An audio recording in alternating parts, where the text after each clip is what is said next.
नमस्कार. आज आपण थंडीमध्ये गरमागरम लेमन कोरिएंडर सूप कसं बनवायचं याची रेसिपी पाहणार आहोत. इथे मी 2 चमचे तेल घेतलेलं आहे. तेल व्यवस्थित गरम झालं की आपण एक हिरवी मिरची बारीक चिरून यामध्ये घातलेली आहे. 1 इंचाचा आल्याचा तुकडा बारीक चिरून घेतलेला आहे. 4 ते 5 लसणाच्या पाकळ्या बारीक चॉप करून घेतलेल्या आहेत. 1 मिनिटभर आपण हे तेलामध्ये व्यवस्थित परतवून घेणार आहोत. तुम्ही तेलाऐवजी बटरचा सुद्धा वापर करू शकता.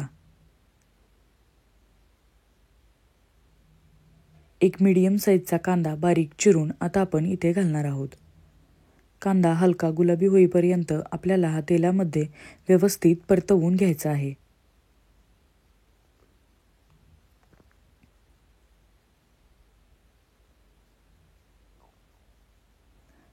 आता इथे मी कोथिंबिरीच्या काड्या घातलेल्या आहेत. कोथिंबिरीचे जे देठ असतात ते आपण बारीक चिरून इथे घातलेले आहेत. 1 मिनिटभर हे छान परतवून घेतलं की मग आपण यामध्ये 1 कप बारीक चिरून घेतलेली कोथिंबीर घालणार आहोत.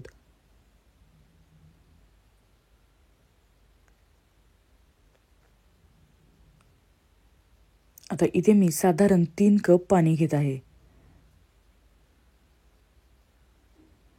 पाण्याला उकळी फुटली की आपण चवीप्रमाणे यामध्ये मीठ घालणार आहोत. थोडीशी मिरेपूड सुद्धा इथे मी घेतलेली आहे. तिखट मीठ तुम्ही तुमच्या आवडीनुसार कमी जास्त करू शकता. 1 पाव चमचा मिरेपूड आणि पाव चमचा मीठ घेतलेला आहे. एका मोठ्या लिंबाचा रस इथे मी घातलेला आहे. आता आपण हे सर्व व्यवस्थित मिक्स करून घेऊयात.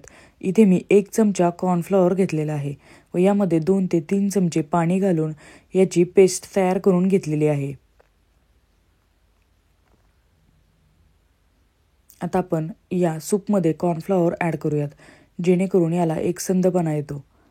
आता आपण हे सर्व व्यवस्थित ढवळून मिक्स करून घेऊयात व 3 ते 4 मिनटं आपल्याला हे कॉर्नफ्लॉवर व्यवस्थित शिजवून घ्यायचं आहे व आपलं सूप एकदम रेडी होईल. चवीला हे सूप अतिशय अप्रतिम लागतं व झटपट तयार होतं. अशाच प्रकारच्या भरपूर सूपच्या रेसिपी आपल्या चॅनेलवर अपलोड केलेल्या आहेत. पालकचे सूप, स्वीटकॉर्नचे सूप तसेच नाचणीचे सूप. तुम्ही ह्या सूप रेसिपी या प्लेलिस्टमध्ये जाऊन पाहू शकता. व्हिडिओमध्ये तुम्ही बघाल आपलं सूप एकदम छान असं तयार झालेलं आहे. जर तुम्हाला ही रेसिपी आवडली तर प्लीज लाईक करा, शेअर करा. सातारकर माधुरी या यूट्यूब चॅनलला सबस्क्राईब करा जेणेकरून अशाच पद्धतीच्या नवनवीन रेसिपी तुम्हाला पाहायला मिळतील.